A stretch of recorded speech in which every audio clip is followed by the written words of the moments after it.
All right, good to go? Yes. I have been. Still good to go? I'm still here. Yep. Okay. Okay.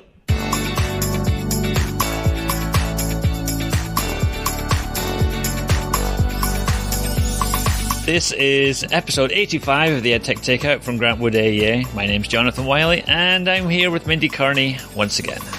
Last podcast of 2020. Yes, it is. We kind of teased this at the end of the last one. Will there be another one? Will there wouldn't? Will there be? Everyone was on the edge of their seats. We honestly did not know if there would be or not, but here we are. And I think we have a good episode to share with people today. Yeah, I mean, we may be a month late of National Tech Nugget Day, but because we're the only ones who celebrate National Tech Nugget Day, then we also can legally move the date to whatever the date is today. Whatever it is, I don't even know. I feel like that's reasonable, right? Yeah. So, before we get started on our pack of nuggets, should we do some news and follow-up? Let's do some news and follow-up, yeah. Okay. First thing I put on the list here was follow-up in regards to our... I don't know. Sometimes I've told people this was kind of a prickly conversation we had last time on the podcast regarding Google Expeditions going away. So I think Amber shared this perhaps with us. Yes, I think maybe. It was Donnie Piercy who has a video on YouTube about how to create a kind of pseudo classroom-led virtual tour experience using Pear Deck, right? Okay. So he has slides inside of Google Slides where he has the name of the places that he is showing, and he adds a link to the slide using Pear Deck, which all of our teachers in Iowa have access to for free. And he gets that link from a Google map image, and because that is like in a 360 virtual image, when you put that in through Pear Deck, it shows his slide on one side with the name of the place that the kids are looking at, and then they have this 360 image, kind of similar to Google Expeditions, that they can pan and scan through, and he could be talking about that during the class. So I think that's an interesting kind of workaround. We haven't got the Google Expeditions into arts and culture yet that I know of, but maybe once they go in there, you could start pulling some of those expeditions in there. Yeah, and I always think it's interesting when people like pair those things together. Like, I don't know that I would have thought about doing something like that. And that's why I always think it's so neat when people share that stuff out, because it's not something I would have thought about doing. So thank you to Donnie for sharing that out to the world and helping people maybe process a little bit about what to do now that Google Expeditions is going away. Yeah, I think his brain just works a bit differently, especially on those GeoTool things. He's like super clued in, and he knows all the workarounds for those. Yeah, right. Well, speaking of Pear Deck, we got some Pear Deck news here. Yeah. I guess the first one is not necessarily all that consequential, but maybe just put it out there because I know we have schools using both of these, but Pear Deck and GoGuardian have merged, and they are now one company. Yeah. What does that mean? Do you know? Did you ever read a little bit about what that means for Pear Deck? What does that mean for Pear Deck? I think immediately that doesn't mean very much at all. It's just business as usual. I think they're just pulling their resources and ideas and going to work together as a new company moving forward. But Pear Deck as it is staying as Pear Deck, I guess. Yeah. Well, and that's the gist I got too. I just didn't know if you had ever read anything about it, but it sounded like there probably are ideas in the works, but nothing that they're sharing yet from my understanding. Yeah. Pear Deck also had a pretty amazing little update that I'm sure let teachers rejoice everywhere. And that was that teachers now can have a shared teacher dashboard. So if you've ever used a Pear Deck with another, practitioner of some sort, it's not possible for you to both manage it together. So what's really nice now is you can share your dashboard with another teacher. And actually, I went in and tried this today because I'm going to use it tomorrow. Fingers crossed. We'll see how it goes. But one thing that I'm not going to complain about it because I think this is a really great addition. But knowing me, I'm going to complain a little bit, is that you have to share, you can't share the link until you've already like made a live session. So you have to start the lesson before you can share the link with the teacher. Okay. Which maybe isn't as smooth as I was like, oh, I can send this link to, Corey now and she can just have it, whatever. Which I guess I could. The thing about it is that to me, most of the time, I think those lessons are probably started, I don't know, in the time that you're getting going where, I just started that lesson today and it's still running. And so that link then I can share with the teacher, I think is good for a week, I saw. But it's, what I didn't think was super intuitive about it either was I kind of had to go and find where it was at. So once you go into that launch screen and the code is there to share with your students, it's like in the 3 little dots, and there you can share the link with your co-teacher. But I'm excited to give it a try and just see how fluid it is between the two, because sometimes stuff like that works really well and sometimes it doesn't. So I'm excited to give it a try. I'm excited to hear how you get on with it. Maybe it could be follow-up from 2021. Maybe. Mindy tries it out. Yeah, Mindy tries it out. All right. What else you got? I have a new feature for WeVideo, because I know we have some WeVideo schools and some WeVideo listeners. They are now doing live collaboration and editing in real time inside their video editor, which I think is cool. That's cool. They always had a collaboration feature where, you could collaborate on the same project as somebody, but you weren't allowed to be in the same time as somebody else. Now, if you look at it, and I haven't had a chance to experiment with it yet, but I've seen the screenshots and you can see it's almost like Google Docs where you see like a little person's icon of their head on a certain track. And that's the video that they're working with or editing with. So I think especially in this remote learning, hybrid learning, face-to-face learning, all this kind of social distance learning, that we have access to that inside of WeVideo. So it is a WeVideo for Schools feature, though. So if you're using the free account, it's not going to be available to you. But for those of you that do have access to it, nice one to have. Yeah, that's a good one. A couple of Jamboard updates. I don't know. The first one you'll talk about. The second one, I just saw this yesterday, is now there is version history available in Jamboards. What I thought was super interesting, so I kind of looked into this a little bit today, was that if you go into version history, first of all, you have to do it with a keyboard shortcut. Is that right? So you have to use either Command, Option, Shift, H. It's a lot of keys. Remember that? It's a lot of keys. Oh my gosh. On a Mac, or Control Alt Shift H on a PC. So what I saw about this, though, is that it doesn't actually do all of the version history. Okay. They call it pruned version history. They call it what? Pruned. Pruned? Pruned. Like, like your fingers get pruned in the water. Right. Okay. Yeah. So it doesn't do all of them. It prunes them down and only shares some of them. I read that in the comments from someone when I was looking at, I think I originally saw this on, who did I see this from? I don't know. But I read in the comments and somebody said, oh, I just went in and tried this, but it says that the comments have, or the version history has been pruned down. So there you have it.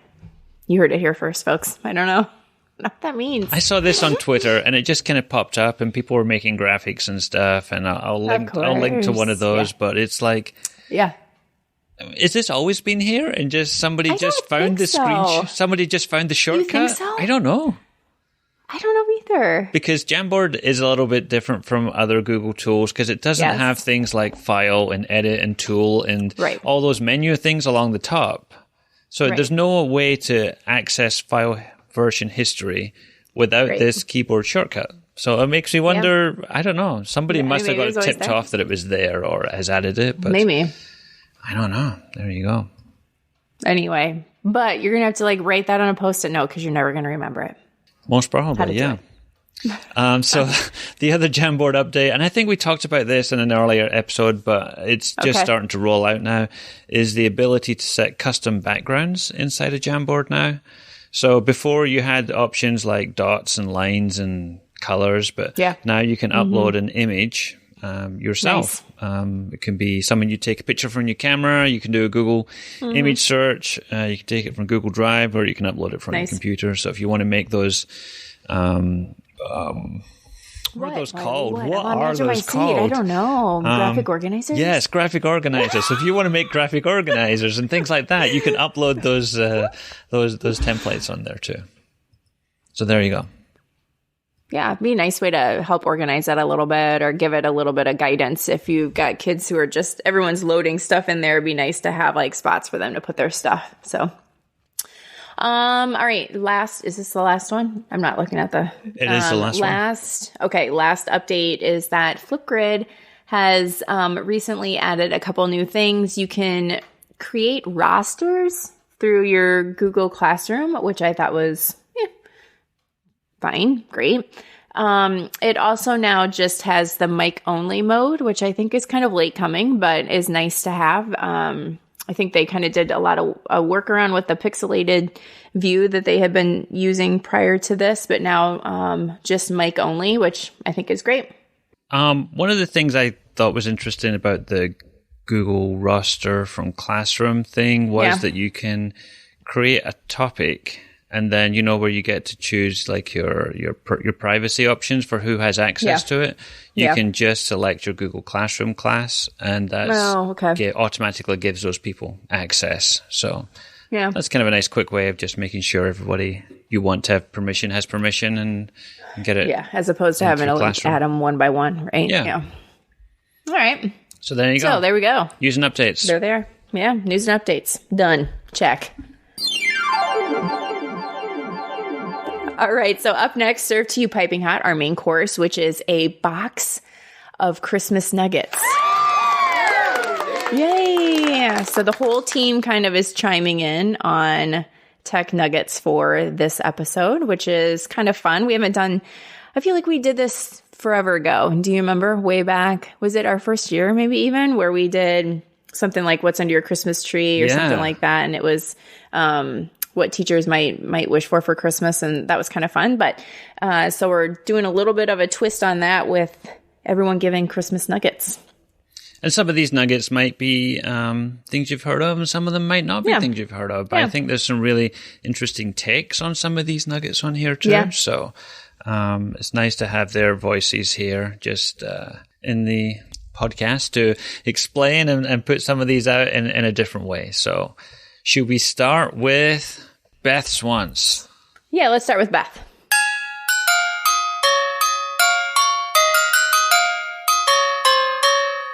I would like to call myself a content curator. Well, honestly, that's just a fancy name for a digital hoarder. And in the last 10 plus years that I've been in ed tech, you can kind of imagine how much digital stuff I have hoarded over those years. And I admit that one of my guilty obsessions is hoarding blogs. I've seen a lot of blogs appear and disappear. I subscribe to them for a while, and then I stop, or they stop, over the past 10 plus years. But one of the blogs that I have kept coming back to again and again and again is called the Cult of Pedagogy. This blog is written by Jennifer Gonzalez. She's the editor-in-chief. She's a past middle school ELA teacher. She also has writers from across the United States. So it gives a really interesting snapshot of what is going on across the U.S. in some of her blog posts, which I really appreciate. One of the things that I like the most about this blog is that it stands apart in its organization. Most blogs are created chronologically. So each time you get a post, if you scroll down the blog, it appears above whatever the past post is. But the Cult of Pedagogy is not organized that way. Instead, when you go to the blog, it is set up into categories. The categories include the craft, which has instruction, classroom management, and technology as the big rocks. And in each of those areas, there's a whole variety of blog posts you can dig into. The second kind of big category is going deeper, exploring the theory beyond the classroom. And then the teacher soul, which is a great area to explore, which kind of goes into more the personal side of teaching. So I really like the organization, but I also really, really like the content. Recently, there was a post called How to Teach When Everyone is Scattered. This was written in late September, and she goes through a fantastic lineup of suggestions that she has crowdsourced from teachers across the United States of things that were working in late September.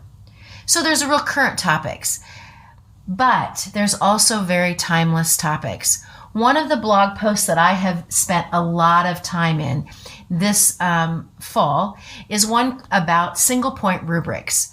I've been working on a project with a couple of my colleagues that we've been talking a lot about single point rubrics, what they mean, how to use them in the classroom.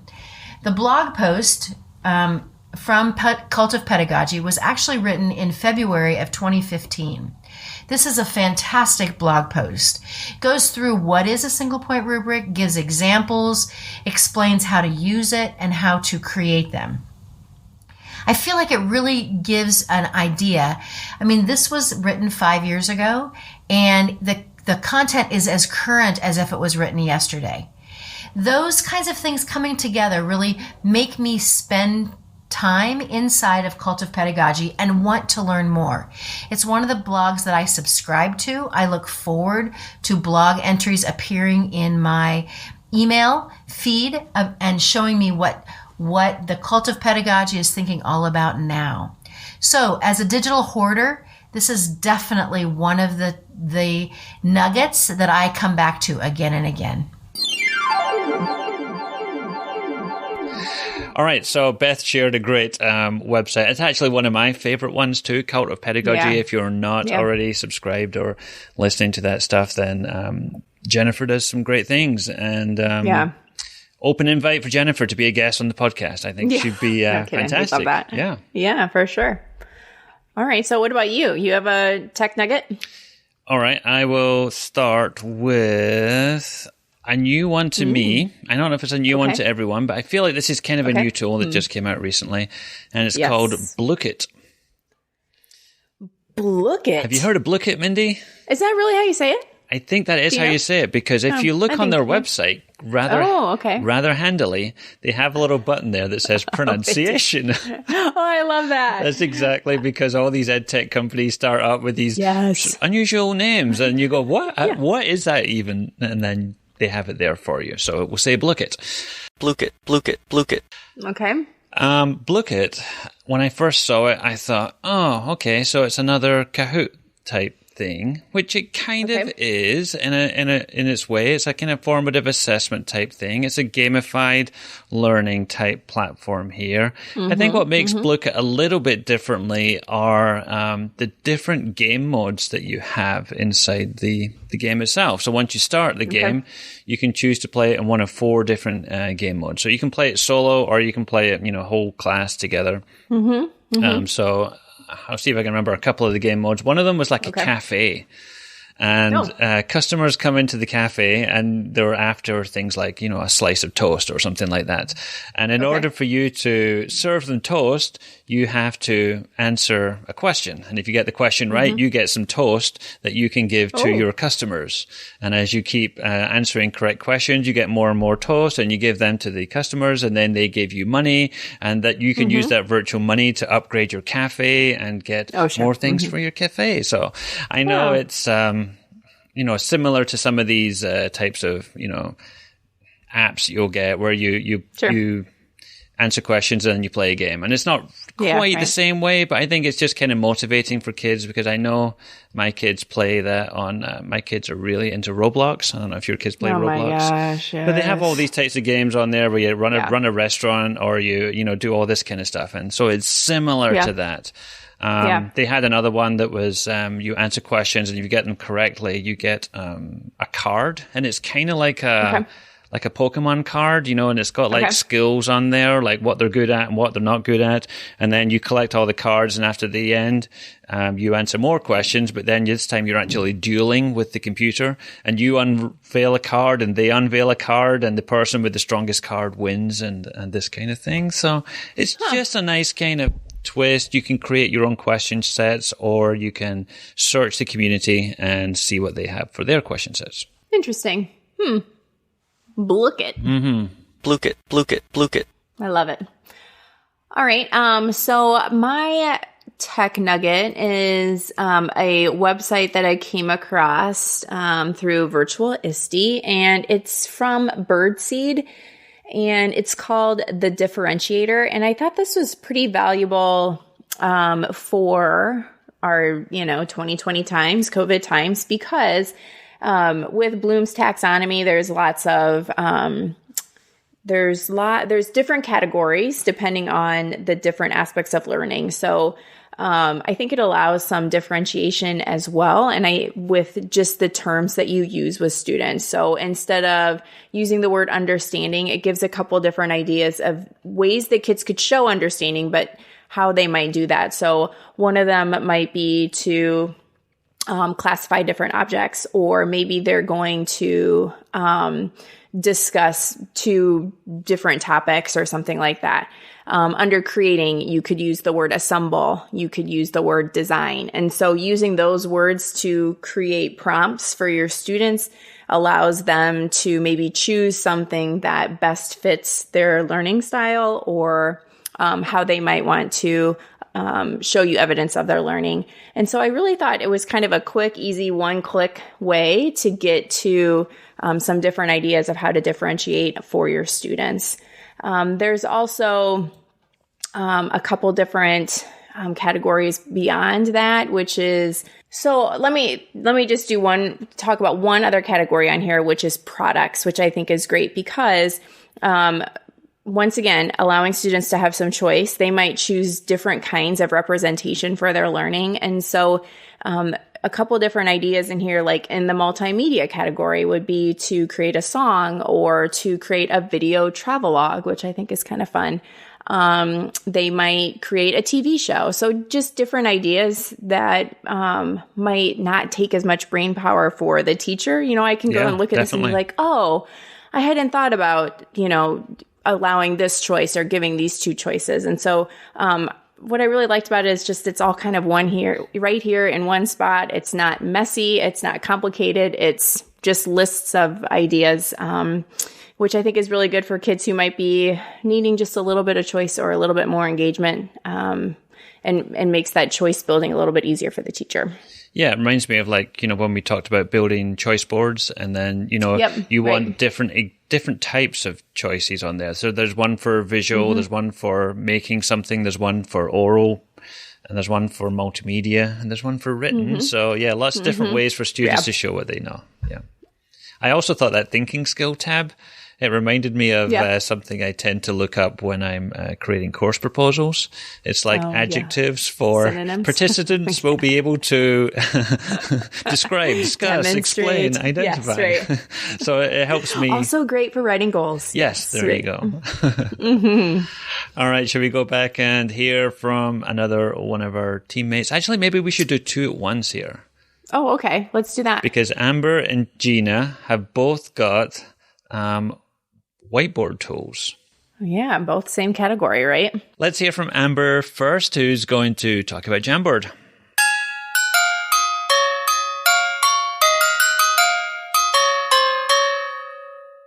I feel like the tool that I've been talking a lot about in 2020, even pre-COVID, is Jamboard. Not only do I love that each individual new created one is called my jam, so I could open it up and be like, that's my jam. But the tool does so many amazing things. It started out real simply, using this to talk with science teachers about creating a driving question board where a student would watch a phenomena and then add their questions on the sticky notes. And then the teacher could change up this driving question board daily, and you could categorize them and move and group questions in different ways to get kids to really think about what's happening. The fact that you can not only just add sticky notes, but also draw or add shapes to a Jamboard makes it a super versatile tool. And I love that on an iPad or a touchpad or a touchscreen Chromebook, you could also use those drawing features really natively, as they have the fantastic auto draw feature built within, which as you start to draw an object, it will guess what it is that you're trying to draw and then replace it with a super cute doodle. As well as the fact that they added in text boxes this year. That really moved Jamboard even higher up on my list. But what I will say, that once COVID happened, that as you think about the use of Jamboard as a way to get kids to be able to collaborate when they're not all supposed to touch the same things. So I had a teacher reach out to me, Emma Brenneman from Mid-Prairie, who took a card sorting activity that she used to do with physical cards, and she actually transformed that and put that onto a Jamboard so that students could still do that card sorting and still do it collaboratively, but yet still be safe. And so that makes it a really awesome tool for me. My only wish would be that Google would listen to my Christmas wish and add an easier way to add hyperlinks onto a Jamboard. I think that may make it the most perfect tool.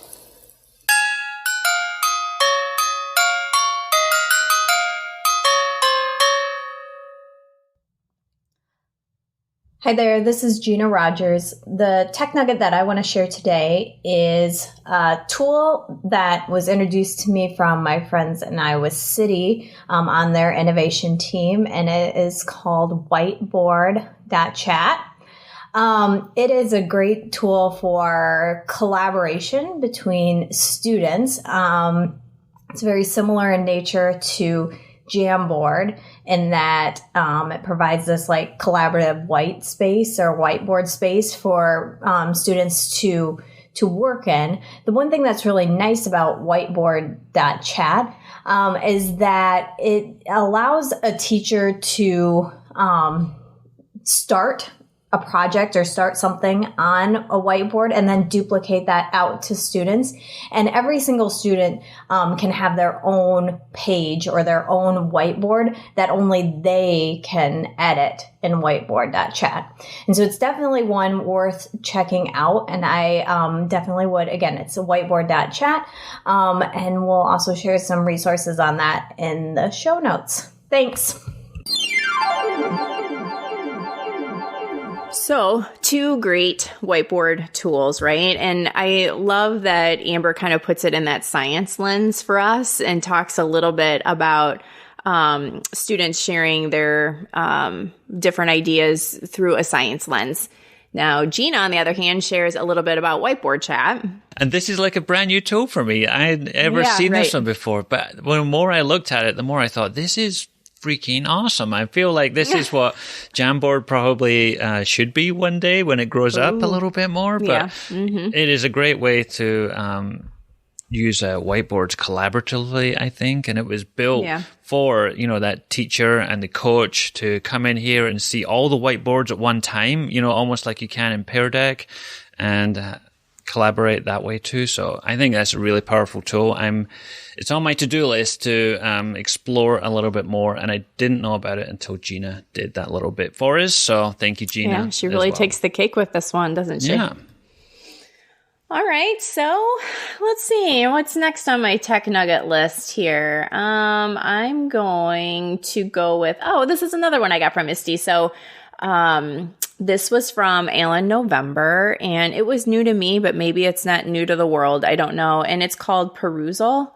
And what Perusal kind of reminded me of, and I'm not like an actively learn expert by any means, but it's this tool where like an e-book platform of sorts where you can have collaborative annotation. And from my understanding, when I look through it, is that you can upload anything to it as long as you have permission to do so. you can, I believe they also work with publishing companies. So if you do purchase a digital copy of a book, they will work with the publishing company to have that brought into this platform for you and for your class. And it's completely free. Yeah. I kept looking like, where's the price wall here? Yeah. And I could not find it anywhere. So I really do think that it's free, which I think is definitely worth looking at. And I think, the lens that when Alan November was sharing, it was just that with our students being distanced, it still allows us to have this social work around text. And so you can, share anytime, any place with your annotations, and students can reply and respond to each other's questions. And then it sends it to them in an email, which they can respond back to through an email. So if I'm on the go and I receive a response to some of my annotation, I can see that response and also reply to it without having to log myself in. And I think that's really nice too, especially for, for anyone who's on the go definitely. all of the time, that not having to log in or hop on your computer and still being able to do it through your phone or something like that. So, it's Perusall. It's Perus and then all. So it might be something to look into. Especially, I think Actively Learn has a lot of great aspects to it. And it probably is more powerful than Perusall. But if you're looking to try something like that out and want to try this, I think it might be worth it.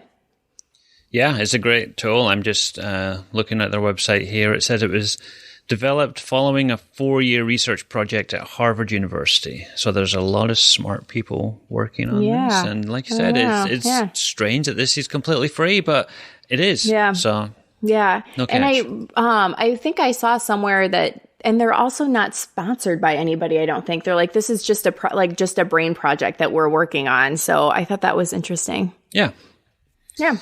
All right. What do you got?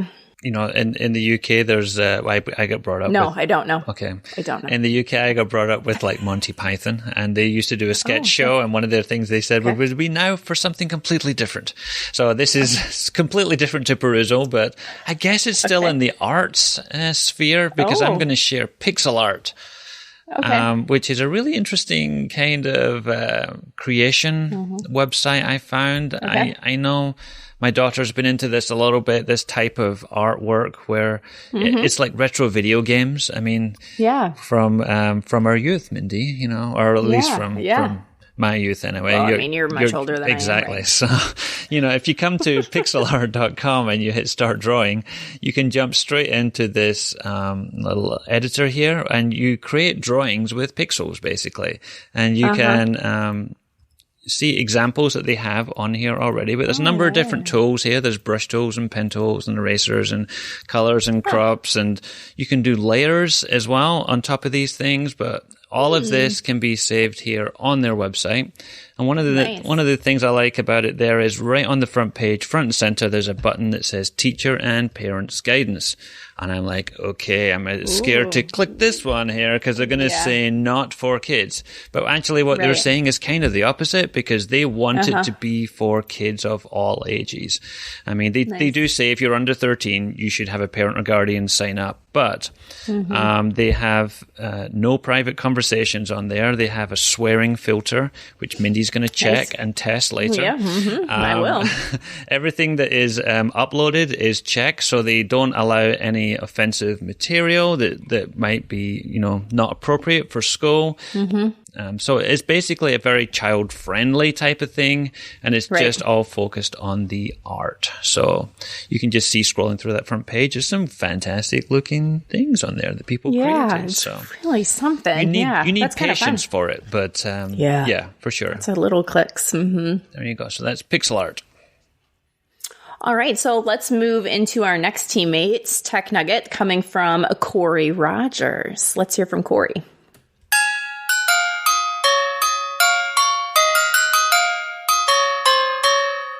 My tech nugget for 2020 are Bird Brain Technologies remote robots.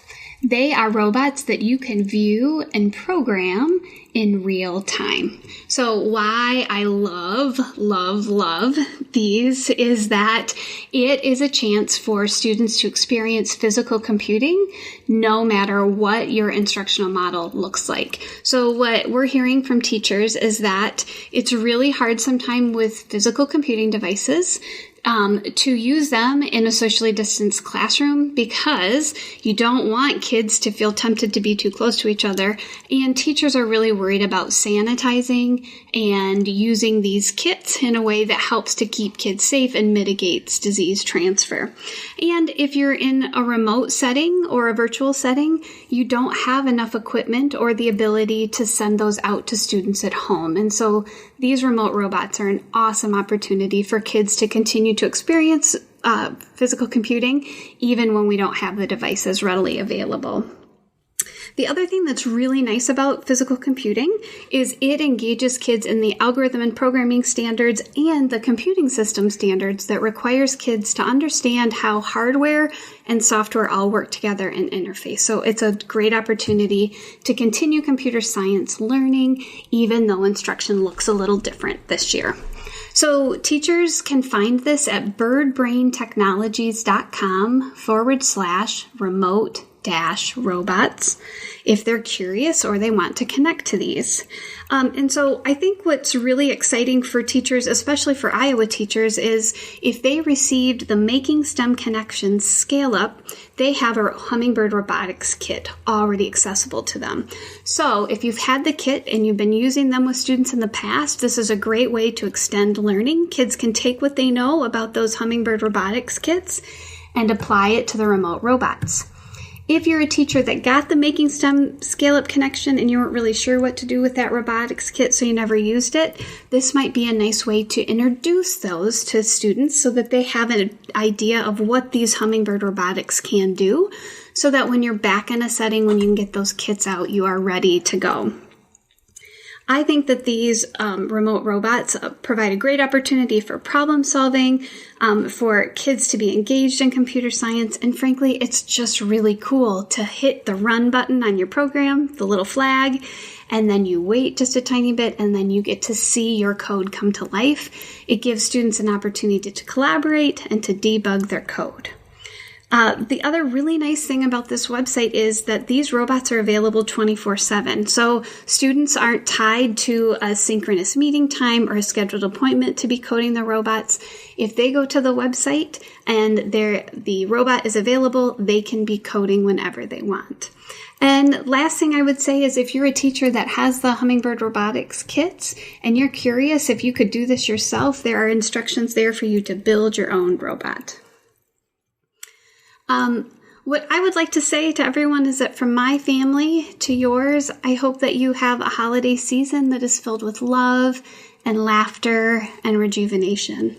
I hope that you get some time to relax and to unwind and to get a much needed break so that you can start the new year off fresh and ready to go. And I hope that 2020 is full of health and happiness for everyone. Well, Corey really speaks a different language, doesn't she? I was about to ask you, Mindy, how much do you know about Hummingbird remote robots? They kind of scare me a little bit. And then I talk to Corey and I'm like, you know what? This doesn't seem so bad. I mean, exactly. But these remote robots are really something. I think it's really neat, the idea of being able to code from afar and then watch it happen. Yeah, definitely. It's one of these, another great example of how companies and things are adapting and flexing to the current reality. And it's like, yeah, we can totally do that. So yeah, right. So we've got a link for everything that Corey talked about there on how you can code your Hummingbird robots remotely. So check that one out. All right. Now what you got? Okay, I'm going to veer away from the Harvard educated researched ones to something a little trivial. Okay. But I think this intrigued me a little bit because I'd seen this more and more on YouTube and I thought, how do you do that? So apparently now you can add chapters to your progress bar inside of YouTube. So I don't know if you've ever seen these videos. Maybe you want to try it on some of your Think, Make, Innovate videos. But yeah, sure. On that bar that you scan through along the top and the bottom, you can separate your video into chunks or sections. And I think if you're making like instructional videos for students, it lets them, in theory, jump to the section they want to see or go back and rewatch just that one section. So in order to do that, it's all down to timestamps that you put in the description of your YouTube video. So your first one has to be 00:00, and then you would make that introduction. And then when your next section starts at like 1:25, you type the next thing in. And after you put all those timestamps in your description, YouTube automatically recognizes those and just puts them along your progress bar on the YouTube video. So just a quick, easy way to jump to different sections or label different sections so that people know what they're listening to and what's coming up next, I guess, too. Which I always think not always, because I know it can be kind of time consuming, but I think it's always nice to have that in your description anyway, or in the notes of your video, so people can fast forward to parts that they want, especially for a longer video. So the fact that YouTube is taking that and actually putting it into the video for like stopping points is nice. Yeah, or if you wanted to like link to a specific part of the video when they're talking about something, you've got the timestamps on there now that you can just right click on that exact part. I like that a lot. Okay. All right, so I have two nuggets that kind of go together here. I would put these two together because I feel like they work really well on Zoom calls. Okay. One of them is the custom cursor. So it's a Chrome extension, and it turns your cursor into like a glowing candy cane, perhaps, or a glowing Christmas tree, or a birthday cake, something like that. Mm-hmm. So if you have younger students, it might be a fun thing to use in a Zoom call. Now, my recommendation wouldn't be that you would use this all of the time, like on your smartboard. It might be kind of distracting for students, but in a Zoom call, it might be something that could be kind of fun and engaging. The other thing that I think it was Best once shared with me is the Confetti Cannon. Have you tried this? No. Okay. So it's also a Chrome extension.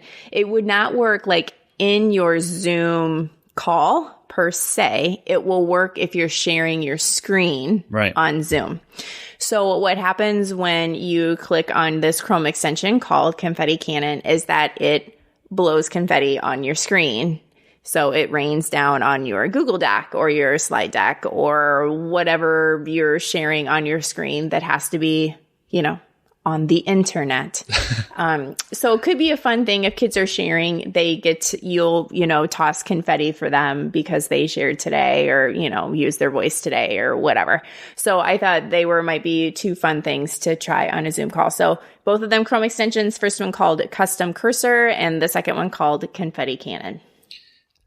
I'm just glad you gave some context to them now and saying using them in a Zoom call, because I look at Custom Cursor and I think that's the Comic Sans of Chrome extensions right there, because I made the recommendation that it wouldn't. I feel like in a Zoom call, it's okay. It's probably not best practice with your students like on your smartboard all of the time. I imagine it could be super distracting, but in a Zoom call, I think once your students find this, they'll all be using custom cursors, and they'll be using pizza and sneakers. And, okay, well, maybe don't use it. I don't know, but I was like, fine. I could see some purpose with this. I think so too. Fun. I think you're looking for ways to catch people's eye and keep them engaged. So, hey, you could change up your cursor for every time you share your screen, and who knows? Right. Or maybe maybe a kid gets to choose, every Zoom call you get to change your cursor. Mm-hmm. You could choose, and I don't know, but it's just something to think about.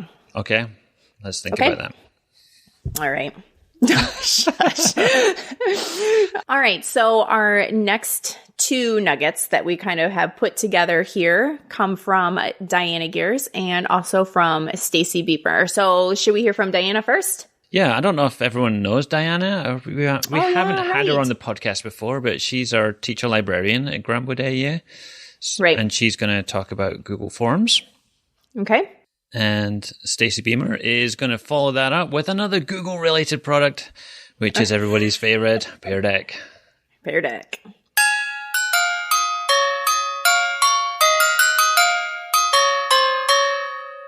Hi, this is Diana, and I'm going to talk about Google Forms. even though it's not new and some of us have taken surveys ourselves on Google Forms and created them, I want to talk about how to use them for interaction with students and engagement.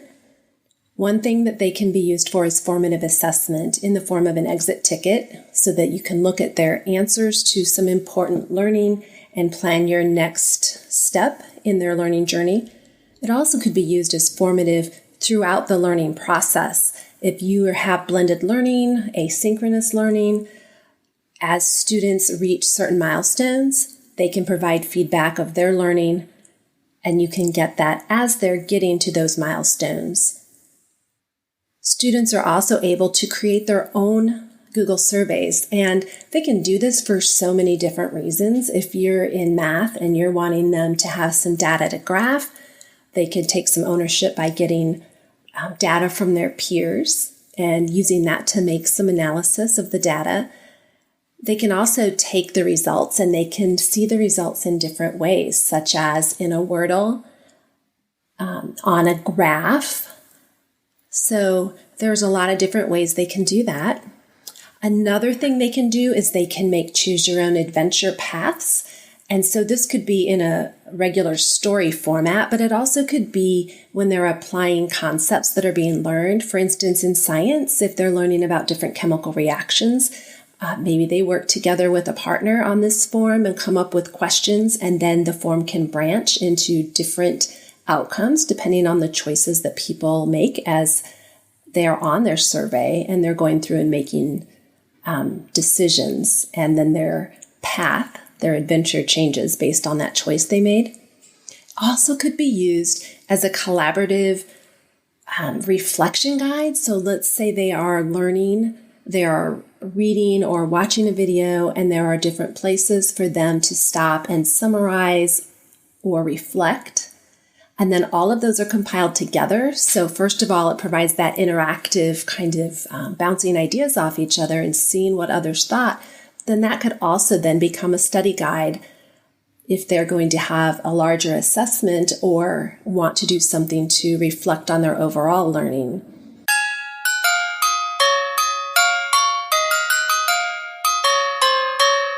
Hey, it's Stacy. So the exciting thing that I've enjoyed sharing this year is Pear Deck. And I know you guys did an episode about the perfect Pear Deck presentations and talked a lot about the product, but I think it needs to be mentioned again because it's such a powerful tool, and all of the AEAs in Iowa purchased it. So all of our teachers have free premium accounts to use and help engage their students with some content that they create. So if you're unfamiliar with Pear Deck, it is an add-on that goes with Google Slides or layers on your PowerPoint presentation that basically you have the content on your slide, and then it gives each student their own copy of the slide to interact with. And then in the teacher dashboard, you can see what their responses are. So pretty exciting as a formative assessment tool. So I can ask some questions or get feedback and see what students know. I can use it for progress monitoring as kids are interacting with the content too, and just track that. And one of the other nice things is I can add some audio components to the slides. So if there's additional information that I would like students to listen to, I can add that pretty easily on those slides. I like it for engagement because I could have it being used in a hybrid environment this year. So if I wanted to take my whole class through something teacher-paced, I could. So the kids are going through it and I prompt them slide by slide by slide. And then I have the information that I could quick reteach or reinforce what they're doing or share. Another thing, though, that's pretty nice is that student-paced. So if kiddos are at home, they could go through the slide at a student pace, and then all of that information is coming back to me as the teacher to take a look at in that teacher dashboard. So lots of stuff you can do with Pear Deck. And again, I think it's pretty intuitive once you get started. It's a simple add-on, like I said, in slides that you just add it, and then you can go in and look, and there's some content actually already built in, so you can pull content or layer it on slides or activities that you already might have. So I'm just talking about it right now, and I would say go back and listen to the Perfect Pear Deck Presentations podcast that Jonathan and Mindy did earlier this year.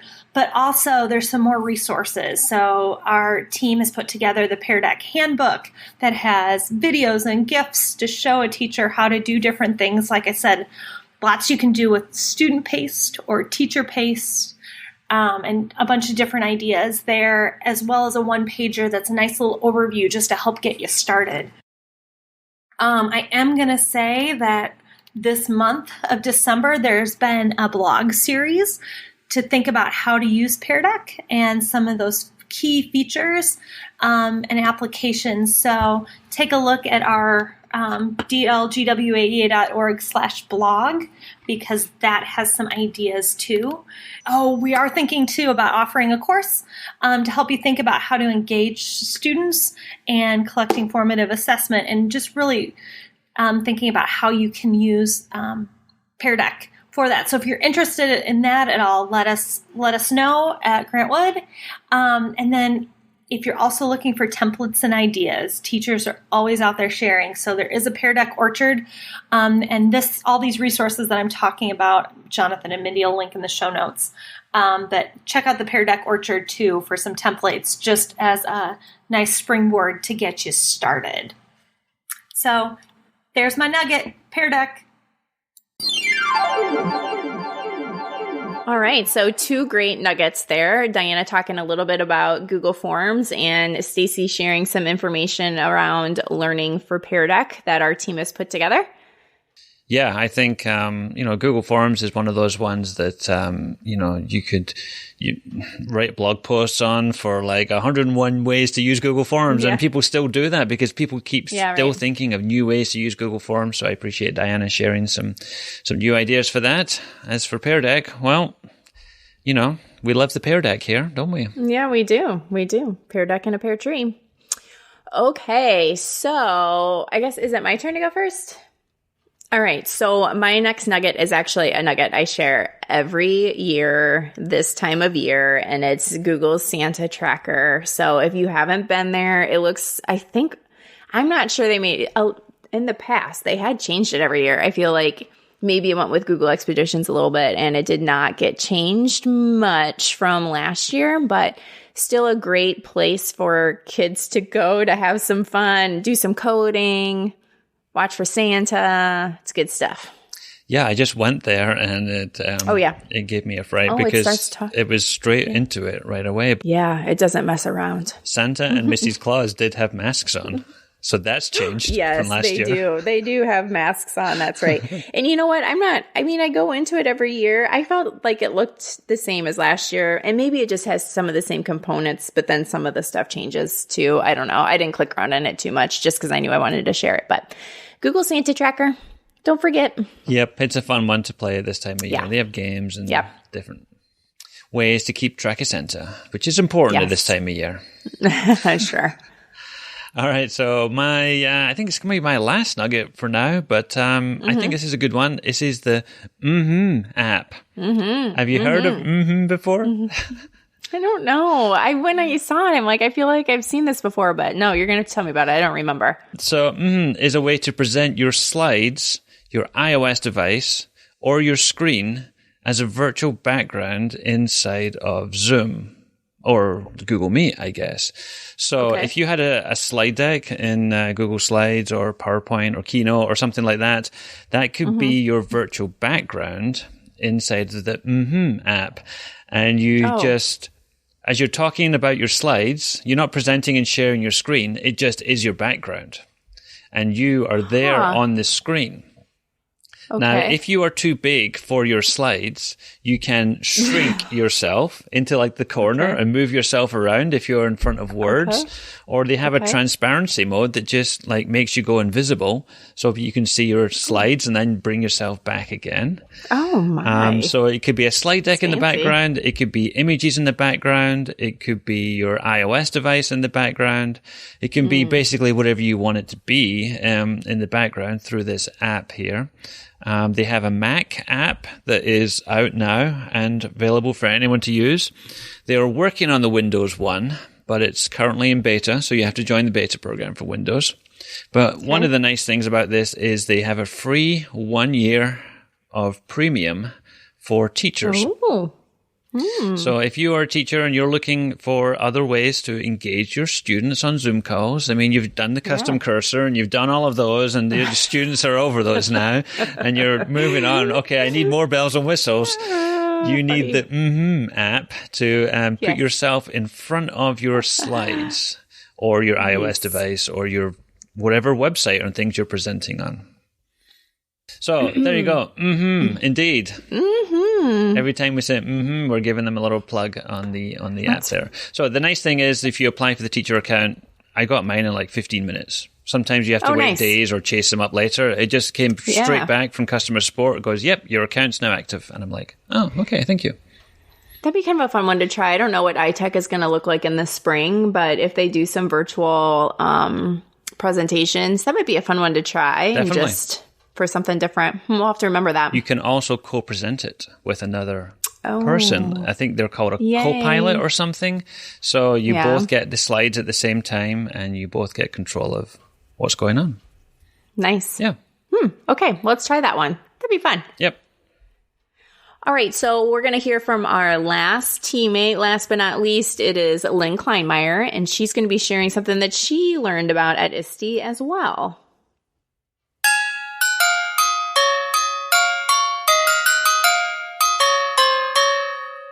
Hey everyone. Okay, in true Lynn fashion, I couldn't pick just one thing. So instead, my tech nugget gift to you is the package of graphic design resources. Those of you who know me well know that graphic design is my happy place, so I'm really hoping these make you happy. The first tech nugget I want to share with you is, I think, pretty timely. We're in the world of virtual meetings, and so oftentimes I use virtual backgrounds as a way to not only amuse myself, but also mask the fact that my home office is in my guest bedroom. So one of my favorite graphic design tools, Canva, has just released Zoom virtual backgrounds, templates for you that are ready-made and ready to implement into your next Zoom meeting. I love that they pull from Unsplash, which is one of my favorite places to find copyright-free images. And the thing I love about this is that they are already sized so that they're going to work well with your background. Sometimes when I pull things into my Zoom account, the image doesn't quite fit the way that I want it to. So these are all ready-made, and there's a bunch of other templates too, not just images. But they also have the template for you to create your own. So I just had to share that because if you're like me and you need something different, this is a great place to go. The other tech nugget that I have for you comes from an ISTE session that I attended with Sadie Lewis. Sadie is an instructional innovation specialist down in the St. Louis area. And I immediately knew that this was the perfect session for me when Sadie started talking about the importance of graphic design, especially when it comes to, sharing your presentations and things like that. And she said that your slideshows should be your backup dancers. So I already knew that she was after my heart when it came to graphic design. So Sadie's session kind of talked about this idea of how none of our graphic design tools, Canva, Adobe, any of those kinds of things, teach graphic design. We need to. And so she shared as part of her session this amazing Wakelet that has all sorts of graphic design resources, helping you to think strategically about everything from layout and balance and color, all of these things that those of us who maybe have a journalism background maybe are familiar with. But she did it in a really interesting way and talked about how you can authentically teach your students some of these graphic design elements within your own classroom context. And so she gave a great example that was speaking to my English language arts heart of how she works with teachers to do a little character analysis when they're reading a novel as a class, and have her students use things like text types to analyze characters. So it's kind of that double whammy of you're doing some deep analysis while also teaching some graphic design skills. And so within this session, she also shared a bunch of other great resources, all linked within this Wakelet, things that I didn't realize.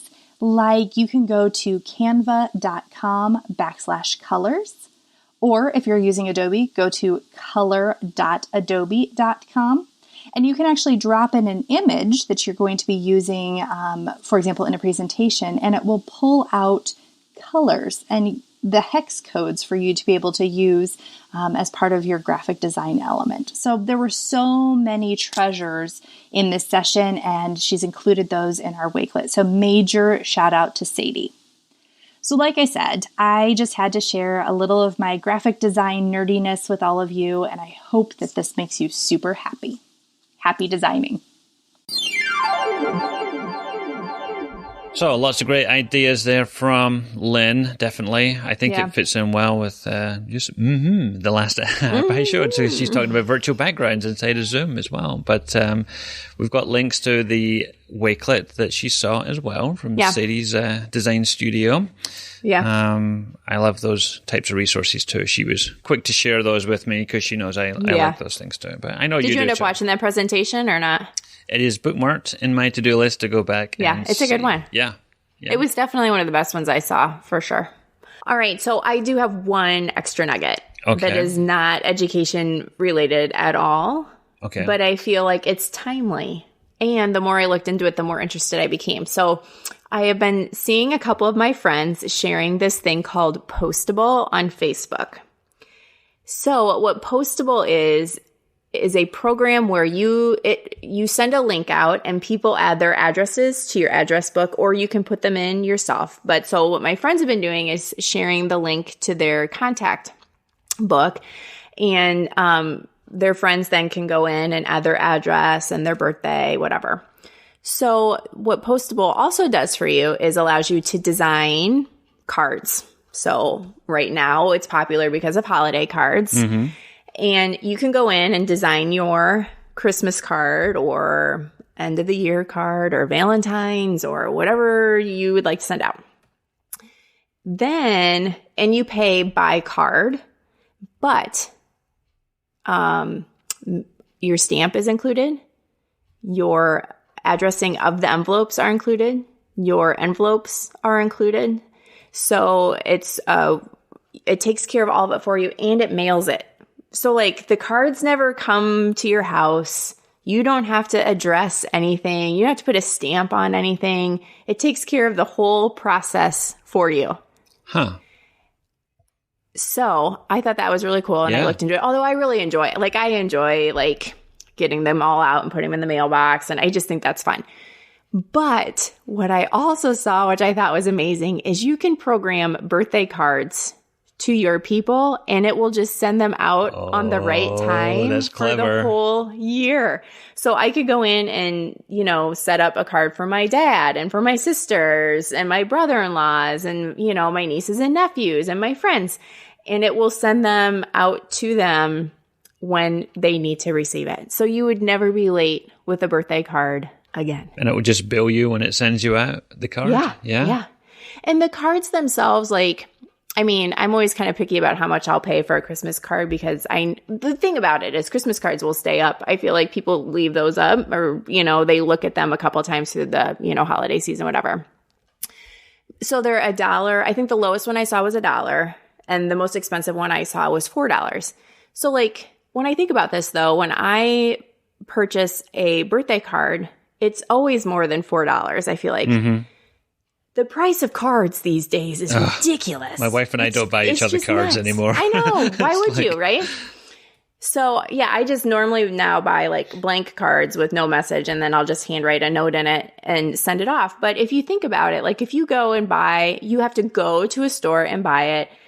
You have to spend the time of picking one out. You have to buy the stamp. You have to make sure it's on time. Like even $4 a card, when you think about it, is still a steal. Yeah. Right? Yeah. Yeah. So anyway, this is called Postable. It's probably not something you're going to do maybe for this holiday season, but Valentine's coming right around the corner. If you send Valentine's, I know some people send Valentine's instead of holiday, end of the year holiday cards. I don't know. I find it very intriguing. It's a great business plan. I'm looking at their patented real handwriting fonts that look like the real thing. And they really do. They have it on like the front of the card. Even when it writes your address in the corner and everything, it's like, this looks like somebody hand wrote a card for me. This is magic. Yes. Okay. There you go. That's a big nugget, right? There's a nugget right there. That's for sure. All right. All right. So I think we're done. Yes. I think we're done for 2020, Mindy. For 2020. Yeah. See ya later. Kick it to the curb. It's not one we'll look back on fondly, I don't think. Probably not. Probably not. But good things to come in the new year. Yes, that's right. We will be back with a podcast sometime in 2021, let's just say, right? Yes. I mean, you never know. It's just going to randomly drop in your podcast feed and you will be hopefully happy to see surprised. That. Yes. Yeah. In the meantime, you can email us, podcast@gwaa.org. We know Mindy's not on Twitter, but I am at Jonathan Wiley. So you can send me your messages for Mindy. I think that's what we decided last week. Mm-hmm. Yeah, secretary. Yep. So until next time. This has been the EdTech Takeout. We hope it hit the spot.